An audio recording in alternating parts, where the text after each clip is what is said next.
Hello students, welcome back in online classes. Hope you all are fine and have utilized your time judiciously for your studies as well as for enjoyment.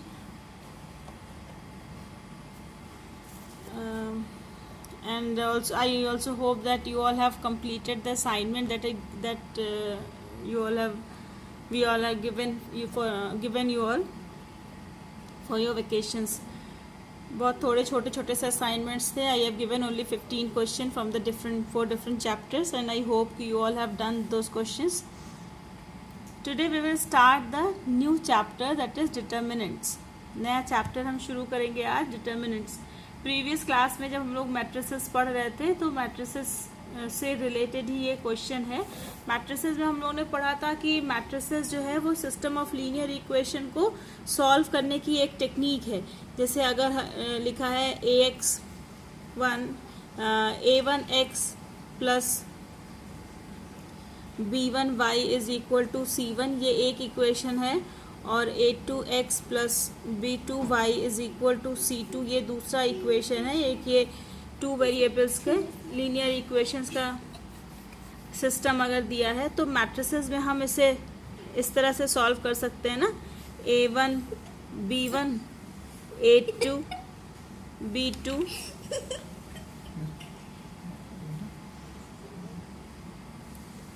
into determinant xy is equal to c1 c2. इस तरह से लिख सकते हैं. ये 2 cross 2 की matrix है और ये 2 रो और एक कॉलम की, मतलब 2 क्रॉस 1 की मैट्रिक्स है. इन दोनों को जब इसके नंबर ऑफ कॉलम्स इसके नंबर ऑफ रो से इक्वल है, इसलिए मल्टीप्लिकेशन ये वैलिड है. और जब इसको हम सॉल्व करेंगे तो 2 क्रॉस 1 की मैट्रिक्स मिलेगी. 2 क्रॉस 1 की मैट्रिक्स है एकदम आप राइट साइड में, इसलिए हम इसका मतलब ये दोनों इक्वेट भी हो सकते हैं. और इसको अगर हम सॉल्व करेंगे तो मल्टीप्लिकेशन कैसे करते हैं, first row first column. So it will be a1x plus b1y और ये हो जाएगा a2x plus b2y is equal to c1 c2. अब अगर आप कंपेयर करें दोनों, ये भी एक 2 क्रॉस 1 की मैट्रिक्स है, ये भी 2 क्रॉस 1 की मैट्रिक्स है. इक्वालिटी का सेम ऑर्डर का है और इक्वालिटी की साइन लगी है, मतलब करस्पॉन्डिंग एलिमेंट्स बराबर होंगे. यानी a1x plus b1y is equal to c1, a2x plus b2y is equal to c2. ये सेम इक्वेशन मिल गया ना. तो इसका मतलब क्या हुआ कि ये ट्रू रिप्रेजेंटेशन है किसी भी लीनियर इक्वेशंस के सिस्टम का. ये एक ट्रू रिप्रेजेंटेशन है. It is one of the element, one of the technique to solve the system. हम जब किसी भी दो लीनियर इक्वेशन को सॉल्व करते हैं तो उसके जो रूट्स हैं वो रूट्स कैसे होंगे, अगर x और y की जो वैल्यूज़ आएंगी वो कैसे आएंगी, मतलब यूनिक सोल्यूशन मिलेगा हमें या नहीं मिलेगा, या इन्फिनिटली मैनी सोल्यूशन होंगे. आप लोगों ने 3 कंडीशंस पढ़े होंगे ना छोटे क्लासेस में कि अगर इंटरसेक्टिंग लाइन है तो यूनिक सोल्यूशन मिलता है, अगर पैरेलल लाइंस हैं तो नो सोल्यूशन होता है, और अगर ओवरलैपिंग है तो इन्फिनिटली मैनी सोल्यूशन मिलते हैं. तो ये किस पे डिपेंड करता है, डिपेंड करता है इन कोफिशिएंट्स पे कि अगर a1 upon a2 is not equal to b1 upon b2 है तो इससे हमें एक यूनिक सोल्यूशन मिलता है इससे, है ना, अगर ये कंडीशन सेटिस्फाई करती है. यानी अगर हम क्रॉस मल्टीप्लाई इसे करें तो ये इसका मतलब क्या हुआ कि अगर a1 b2 minus a2 b1 is not equal to 0, है ना, इसको इधर ले आए तो ये माइनस में हो जाएगा. ठीक है, तो फिर इसको सॉल्व करेंगे तो ये इक्वेशन मिलेगा क्रॉस मल्टीप्लाई करके. तो अगर ये कंडीशन होती है तो हम कहते हैं कि हमारा जो दिया हुआ सिस्टम ऑफ इक्वेशन है वो यूनिक सोल्यूशन का है ना. यानी ये जो दो लाइन रिप्रेजेंट होंगे, ये दोनों लाइन एक दूसरे को इंटरसेक्ट करेंगे, इसके एक यूनिक सोल्यूशन हमें मिलेगा. तो ये जो नंबर है a1 b2 minus a2 b1, ये नंबर कोई रियल नंबर होगा या हो सकता है कि कोई क्या कहते हैं इमेजिनरी नंबर भी हो सकता है. मतलब हम हर एक सिस्टम को एक ऐसे ही यूनिक नंबर से एसोसिएट कर सकते हैं, A1 B2 minus A2 B1। तो अगर हम किसी स्क्वायर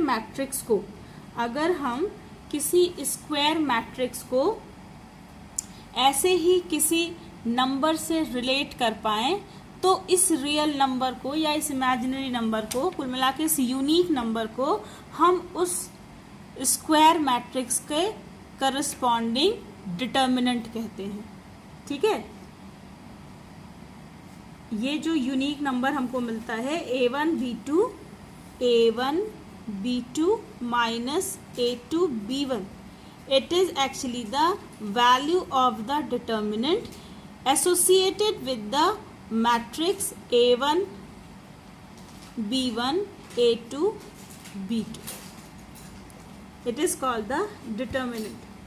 आप इसको ऐसे भी समझ सकते हैं कि ये एक रिप्रेजेंटेशन है और इसको किसी रियल नंबर के फॉर्म में या किसी इमेजिनरी नंबर के फॉर्म में इस रिप्रेजेंटेशन को सॉल्व करके लिखने का जो मेथड है उसी को हम डिटर्मिनेंट कहते हैं।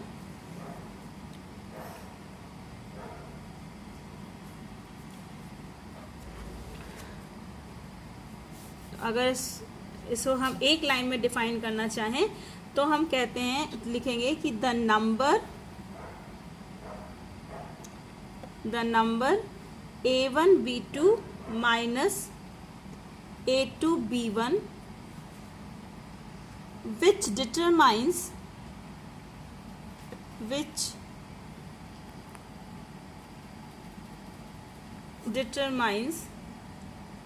uniqueness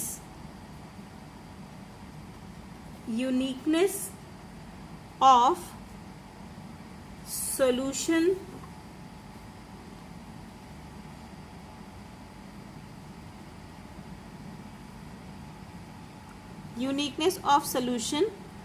of associated with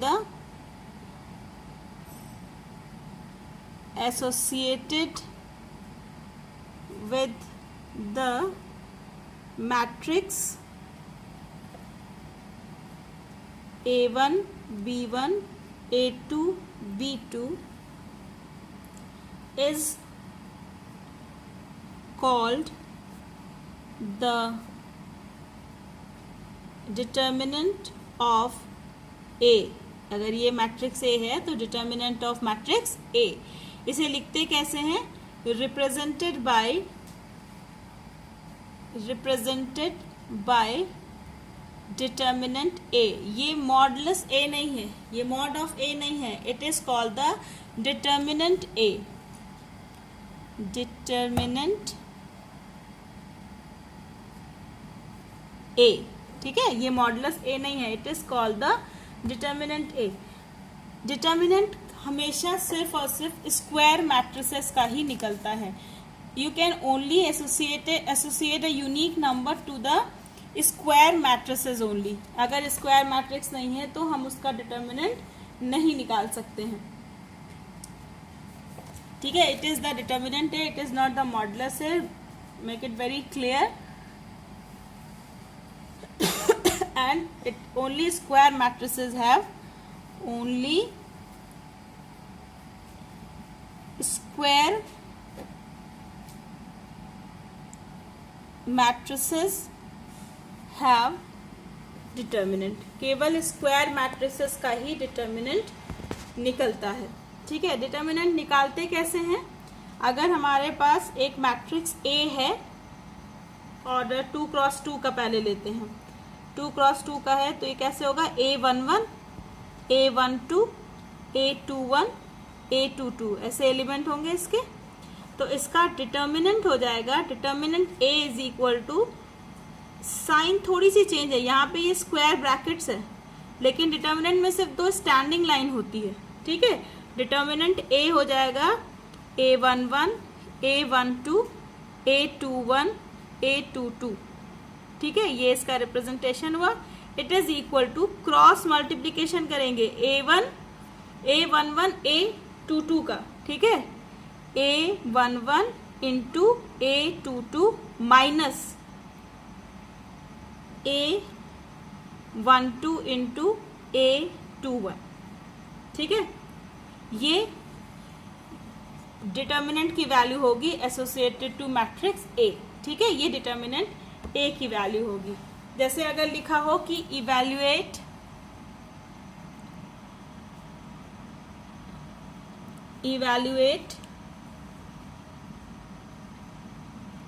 determinant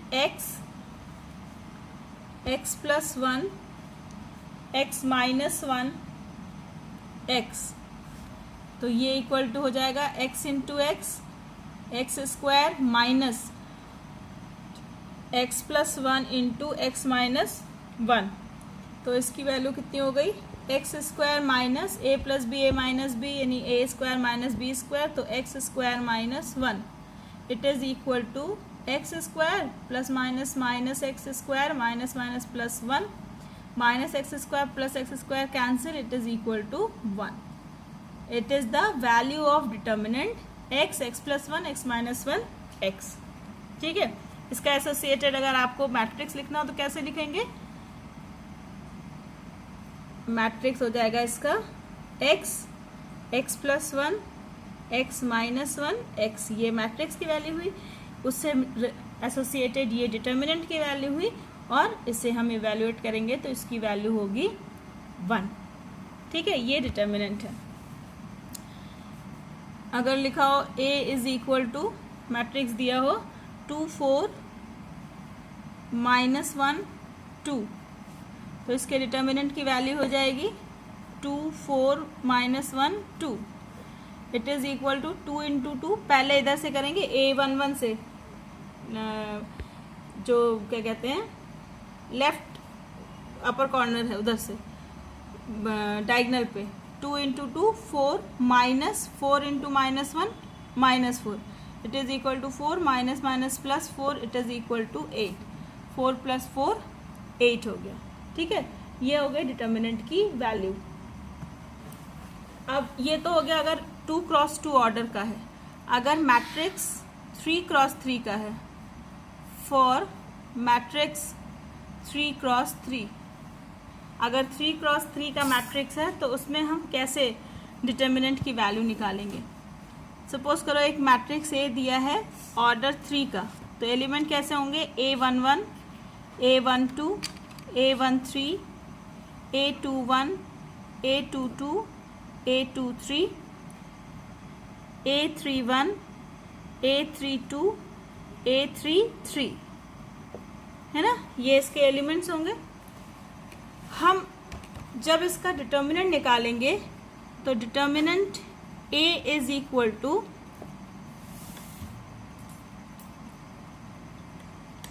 determinant का साइन लगाएंगे, A11, A12, A13, A21, A22, A23, A31, A32, A33, ठीक है। ये करस्पॉन्डिंग डिटर्मिनेंट हो गया।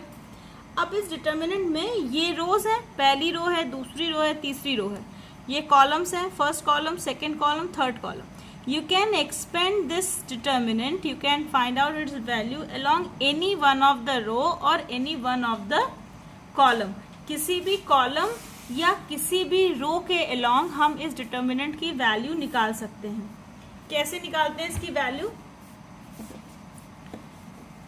Determinant A is equal to, suppose करो कि हम फर्स्ट रो के along R1, ठीक है, R1 के अलोंग हम इसको पहले सॉल्व करते हैं, प्रेफर भी करते हैं, फर्स्ट रो के अलोंग ही इसे एक्सपेंड करना हम प्रेफर भी करते हैं, लेकिन हम किसी भी रो या किसी भी कॉलम के अलोंग इसे एक्सपेंड कर सकते हैं, ठीक है। तो क्या करते हैं, -1 to the power I plus j, यानी 1 plus 1, first row first column, हम रो के अलोंग कर रहे हैं ना, तो पहला वाला एलिमेंट पहले लेंगे, ठीक है। फर्स्ट रो फर्स्ट कॉलम है, 1 1 है इसका इंडेक्स, तो -1 to the power 1 plus 1 into जो रो लिया है, इंडेक्स 1 1 है ना, तो 1 रो और 1 कॉलम है, पहला रो पहला एलिमेंट, तो हम पहला रो और पहले कॉलम के एलिमेंट्स को छोड़ देंगे। तो क्या बचा, A22, A23 और A31, A32 और A33। ठीक है, अब इसको सॉल्व कर लेंगे। जैसे 2 क्रॉस 2 की मैट्रिक्स अभी हम लोगों ने डिटर्मिनेंट अभी हम लोगों ने सॉल्व करना सीखा है। Plus -1 to the power second element का इंडेक्स 1 + 2 इंटू डिटर्मिनेंट। अब ये पहला रो और दूसरी कॉलम है, तो हम पहला रो और दूसरी कॉलम को छोड़ देंगे। क्या बचेगा हमारे पास, A21, A23, A31 और A33। अब एक और एलिमेंट है, plus -1 to the power 1 + 3। Again determinant, पहला रो और तीसरा कॉलम है इसका इंडेक्स, तो पहला रो और तीसरा कॉलम छोड़ देंगे। क्या बचेगा, A21, A22, A31, A32। It is equal to -1 to the power 1 + 1 2, तो इवन हो गया, यानी ये प्लस हो जाएगा। और इसको सॉल्व करेंगे तो आएगा A22 into A33 minus A23 into A32 plus यहाँ पे -1 टू द पावर 1 + 2 3 आएगा, यानी माइनस आया, प्लस इंटू माइनस माइनस। इसको सॉल्व करेंगे तो A21 into A33 minus A23 into A31। फिर यहाँ पे -2 द पावर 1 + 3 4 इवन हो गया, तो ये फिर से पॉजिटिव हो जाएगा। तो plus A21 A32 minus A22 into A31। बस ऐसे सॉल्व कर देंगे। अब इसको सॉल्व करने पर जो भी रियल नंबर होगा वही इस डिटर्मिनेंट की वैल्यू होगी। तो आपने देखा कि ये पहला एलिमेंट पॉजिटिव हो जाता है, दूसरा नेगेटिव और तीसरा पॉजिटिव। अगर हम सेकेंड रो के अलोंग खोलते तो पहला एलिमेंट -1 टू द पावर 2 + 1, यानी ये माइनस हो जाता, 2 + 1 3, -1 की पावर ऑड आती। फिर ये 2 + 2 -1 की पावर 4 हो जाता, इवन हो जाता। फिर 2 + 3 5, यानी ये ऑड हो जाता। तो आप इसका सिस्टम, जो इसका साइन कन्वेंशन है वो याद रखिए। पहली रो में प्लस माइनस प्लस, दूसरी रो में माइनस प्लस माइनस, तीसरी रो में फिर 3 + 1 इंडेक्स बन रहा है 4 का, यानी ये भी प्लस, 3 + 2 5 यानी माइनस, और 3 + 3 6 यानी फिर से प्लस।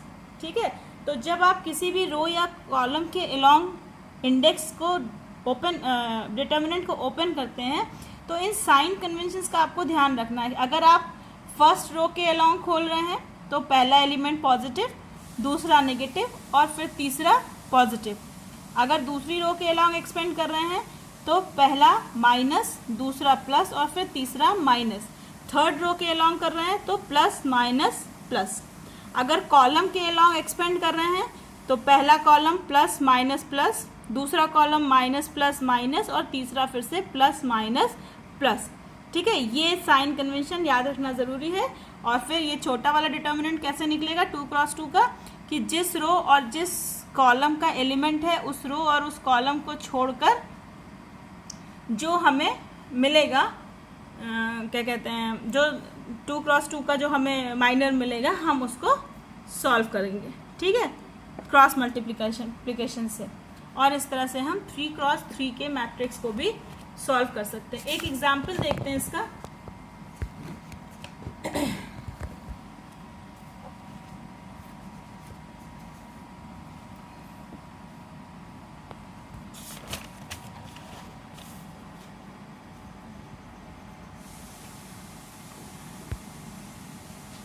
इवैल्यूएट डिटर्मिनेंट को किसी बुक में और आपकी एनसीईआरटी के बुक में भी ट्रायंगल से रिप्रेजेंट किया गया है। डिटर्मिनेंट 1 2 4 -1 3 0 4 1 0, इसे सॉल्व करना है, इसकी वैल्यू निकालनी है। तो इसे हम फर्स्ट रो के अलॉन्ग करते हैं। अगर मान लीजिए आपको कोई स्पेसिफिक दिया गया है क्वेश्चन में कि फाइंड द वैल्यू और expand the given determinant along क्या कहते हैं फर्स्ट रो और अलॉन्ग सेकेंड रो और along first column along second column, तो एक अलग बात है। अदरवाइज जिस रो या जिस कॉलम में मैक्सिमम 0 मिले उसी रो या उसी कॉलम के अबाउट इसे एक्सपेंड करना चाहिए, अगर 0 है तो। और अगर 0 नहीं है तो आप किसी के भी अलॉन्ग करें, कोई फर्क नहीं। इसमें भी किसी के भी अलॉन्ग करेंगे तो कोई फर्क नहीं पड़ेगा। लेकिन अगर इसमें जैसे थर्ड वाले कॉलम में 2 0 मिल रहा है, तो जब 2 0 हो जाएंगे तो आपका कैलकुलेशन इजी हो जाएगा, है ना। वैसे आप किसी भी रो और किसी भी कॉलम के अलॉन्ग उसे एक्सपेंड करेंगे तो वैल्यू हमेशा सेम ही आएगी, ठीक है। तो इसमें थर्ड कॉलम में हमारे पास 2 एंट्रीज 0 हैं, है ना। पहला एलिमेंट 4 है, फिर दूसरा भी 0 है और तीसरा भी 0 है। तो expanding given determinant along C3 है, थर्ड कॉलम के along अगर इसे एक्सपेंड करें तो delta is equal to C3 में साइन कन्वेंशन देखें, यहाँ पे C3 में भी प्लस माइनस प्लस होता है ना।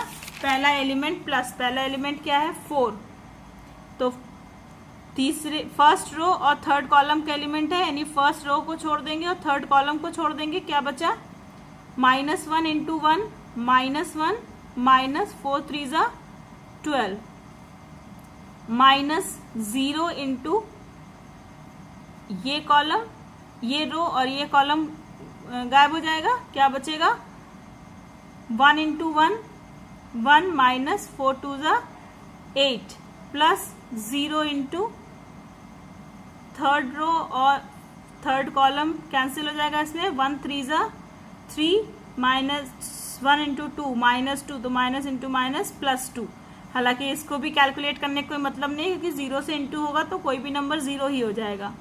It is equal to 4 into -12 -1 कितना हो गया -13 -0 plus 0 that is equal to 13 4 ज़ा 52, यानी -52 इज द आंसर। लेकिन अगर इसे हम फर्स्ट अलॉन्ग R1 अगर फर्स्ट रो के अलॉन्ग इसे ओपन करते तो क्या मिलता हमें, delta is equal to 1 into first row first column को छोड़ देते तो 3 इंटू 0 0 -1 इंटू 0 0, ठीक है। -2 into first row second column को छोड़ देते तो -1 इंटू 0 -1 इंटू 0 0 और 4 इंटू 0 0, ठीक है। फिर +4 into first row third column छोड़ देते तो ये होता -1 इंटू 1 -1 और -4 इंटू 3 12, तो इट इज इक्वल टू 0 -0 और plus into minus -4 into 13, it is equal to -52, तब भी वही वैल्यू आती, ठीक है। तो आप किसी भी रो या किसी भी कॉलम के अलॉन्ग इसे आप ओपन करेंगे तो आपके पास हर बार सेम वैल्यू आएगी डिटर्मिनेंट की। तो ये डिटर्मिनेंट सॉल्व करना है। ट्रिग्नोमेट्रिक फंक्शंस भी हो सकते हैं, जैसे एक मैं आपको क्वेश्चन दे रही हूँ, delta is equal to 0 sine alpha minus cos alpha minus sine alpha 0 sine beta cos alpha minus sine beta and 0। इस डिटर्मिनेंट की वैल्यू फाइंड आउट करनी है। एंड आई होप कि you all have the books now, सभी के पास books हैं, sufficient material है, तो आपके पास क्वेश्चंस भी हैं और प्रैक्टिस करने के लिए।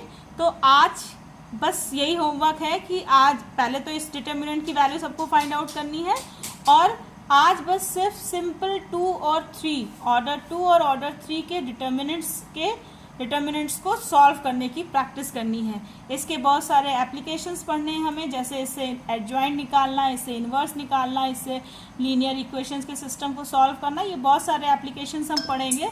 लेकिन अभी पहले सिर्फ और सिर्फ इसे सॉल्व करना प्रैक्टिस कीजिए आज। Till then good bye, be safe, keep on practicing, पढ़ते रहिए। Good day.